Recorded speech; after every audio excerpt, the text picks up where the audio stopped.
भैया, आप बहुत दयालु हो। सब मेरी मदद नहीं करते। रात के 1:45 बजे जब दिल्ली कैंट की सुनसान सड़क पर 1-2 किलोमीटर आगे चलने के बाद महेश ने डरते हुए पीछे झांका तो पिछली सीट पूरी तरह खाली थी। और जैसे ही उसने घबराकर ऑटो भगाने के लिए रेस दी, ऑटो का इंजन झटके खाकर अचानक बंद हो गया।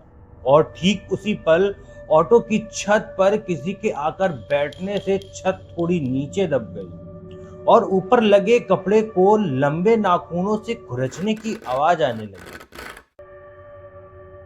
नमस्कार दोस्तों, स्वागत है आपका द माया लोक में। दोस्तों, दिल्ली कैंट के रास्तों को लेकर सालों से कई तरह की कहानी और किस्से मशहूर हैं। और ऐसी ही एक खौफनाक आप बीती आज से कुछ समय पहले महेश भाई ने हमें ईमेल के जरिए लिखकर भेजी थी। महेश भाई पिछले 7-8 सालों से दिल्ली की सड़कों पर ऑटो चला रहे थे। रात की शिफ्ट में गाड़ी चलाना उनका रोज का काम था। महेश भाई बड़े सीधे और दयालु किस्म के इंसान हैं। कोई मजबूरी में दिखे तो बिना पैसे के भी छोड़ दिया करते हैं। बात इसी साल की एक ठंडी रात की है। घड़ी में रात के करीब 1:45 बज रहे थे। महेश भाई नई दिल्ली रेलवे स्टेशन से एक सवारी छोड़कर वापस अपने घर की तरफ लौट रहे थे। दिन भर की थकान के बाद उनकी आंखें भारी हो रही थी और उन्होंने सोचा कि अब कोई सवारी नहीं लेंगे, सीधे घर जाकर सोएंगे। जल्दी घर पहुंचने के चक्कर में महेश भाई ने दिल्ली कैंट वाला शॉर्टकट रास्ता पकड़ लिया।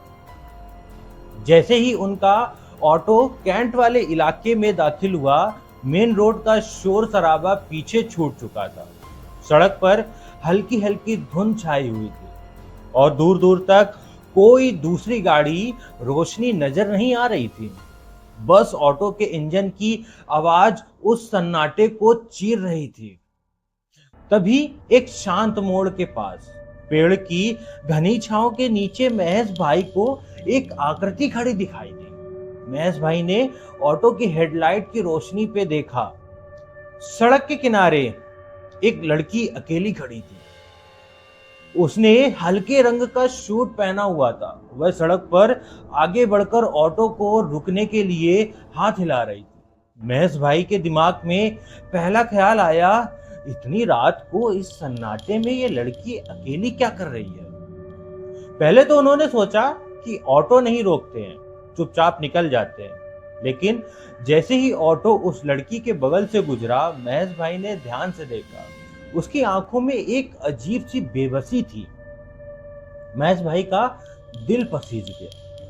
उन्होंने मन में सोचा, रात के 2 बजे बेचारी अकेली लड़की, अगर इसके साथ कोई अनहोनी हो गई तो मैं खुद को कभी माफ नहीं कर पाऊंगा। महेश भाई ने तुरंत ब्रेक दबाया और ऑटो सीधे रुक गया। लड़की तेजी से चलकर ऑटो के पास आई। महेश भाई ने आगे अपनी सीट पर बैठे बैठे पीछे झांकते हुए पूछा, हाँ मैडम, इतनी रात को यहाँ अकेली खड़ी हैं, कोई परेशानी है क्या? कहाँ जाना है आपको? लड़की ने बहुत ही धीमी और नम्र आवाज में कहा, भैया आप बहुत दयालु हो, सब मेरी मदद नहीं करते। बहुत देर से खड़ी हूं, कोई गाड़ी नहीं रोक रहा है, मुझे बहुत डर लग रहा है। आप मुझे आगे मेन चौक तक छोड़ देंगे? मैं आपको पूरा किराया दूंगी। महेश भाई बोले, अरे मैडम, किराए की बात छोड़ो, आप बैठो। इतनी रात को अकेली लड़की को ऐसे रास्ते पर छोड़ना ठीक नहीं है। लड़की चुपचाप ऑटो की पिछली सीट पर आकर बैठ गई और महेश भाई ने ऑटो आगे बढ़ा दिया। शुरुआत का आधा 1 किलोमीटर तो सब कुछ बिल्कुल सामान्य रहा। ऑटो अपनी रफ्तार में चल रहा था। लेकिन जैसे जैसे ऑटो कैंट के और गहरे सन्नाटे में आगे बढ़ता गया, लगभग 1-2 किलोमीटर चलने के बाद महेश भाई को एक अजीब सी घबराहट महसूस होने लगी। वातावरण में ऐसा भारीपन आ गया जैसे आसपास की हवा ही थम गई हो। महेश भाई ने बात करने के इरादे से आगे अपनी सीट से ही गर्दन घुमाकर पीछे की तरफ देखा और पूछा, मैडम आपको कहाँ उतरना है? लेकिन पीछे कोई था ही नहीं। पिछली सीट पूरी तरह खाली पड़ी थी। महेश भाई पूरी तरह डर गए। उनको कुछ समझ में नहीं आ रहा था कि उनके साथ क्या हुआ। सड़क के आसपास दूर दूर तक कोई मोड़ नहीं था, कोई झाड़ी नहीं थी। 1-2 किलोमीटर से ऑटो लगातार चला जा रहा था। तो वो लड़की कहाँ गायब हो सकती है? महेश भाई ने घबराकर ऑटो भगाने के लिए जैसे ही हाथ से रेस दी, ऑटो का इंजन झटके खाकर अचानक से बंद हो गया। हेडलाइट बंद चालू होने लगी।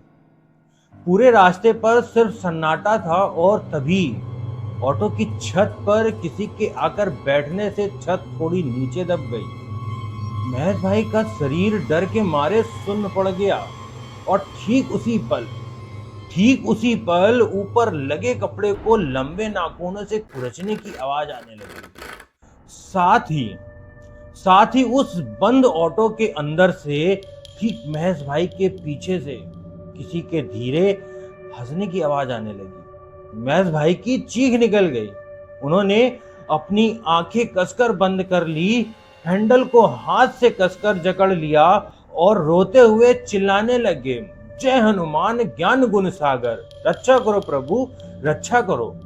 कांपते हाथों से उन्होंने ऑटो की चाबी घुमाई। पहला प्रयास फेल, दूसरा प्रयास भी फेल। छत पर नाखूनों के खुरचने की आवाज और तेज होती जा रही थी। महेश भाई ने तीसरी बार पूरी ताकत से चाबी घुमाई और इस बार ऑटो का इंजन चालू हो गया। महेश भाई ने पीछे मुड़कर देखने की गलती दोबारा नहीं करी। उन्होंने हाथ में रेस का एक्सीलेटर पूरा ऐंठ दिया। ऑटो हवा से बात करने लगी। जितनी तेज ऑटो भगा सकते थे महेश भाई ने भगाया और सीधे कैंट इलाके से बाहर निकलकर एक चाय की टपरी पर जाकर झटके से ब्रेक मारा। ऑटो रुकते ही महेश भाई बाहर गिरे। उनका शरीर थर-थर कांप रहा था और मुंह से शब्द नहीं निकल रहे थे। टपरी पर मौजूद बाकी ऑटो वाले दौड़कर उनके पास आए। उन्होंने महेश भाई को पानी पिलाया। जब महेश भाई ने कांपती आवाज में कैंट की उस लड़की के बारे में बताया, उस सड़क और गायब होने वाली लड़की की पूरी बात बताई, तो वहां खड़े एक बुजुर्ग ऑटो ड्राइवर ने गहरी सांस ली और कहा, महेश तू आज बहुत बड़ी आफत से बचकर आया है। कैंट की उस अंदर वाली सड़क पर सालों पहले एक लड़की के साथ बहुत बुरा हादसा हुआ था। तब से उसकी रूह वहीं भटकती है। वो रात में अकेले चलने वाले ऑटो वालों से ऐसे ही मदद मांगती है और जो उसे बिठा लेता है उसका एक्सीडेंट हो जाता है या वो अपना होश खो बैठता है। आज के बाद रात को कैंट के रास्ते पर कभी ऑटो मत रोकना। उस रात के बाद महेश भाई ने कसम खा ली कि चाहे कितना भी बड़ा किराया क्यों ना मिले, वो रात 12 बजे के बाद कभी कैंट के रास्ते से ऑटो लेकर नहीं गुजरेगा।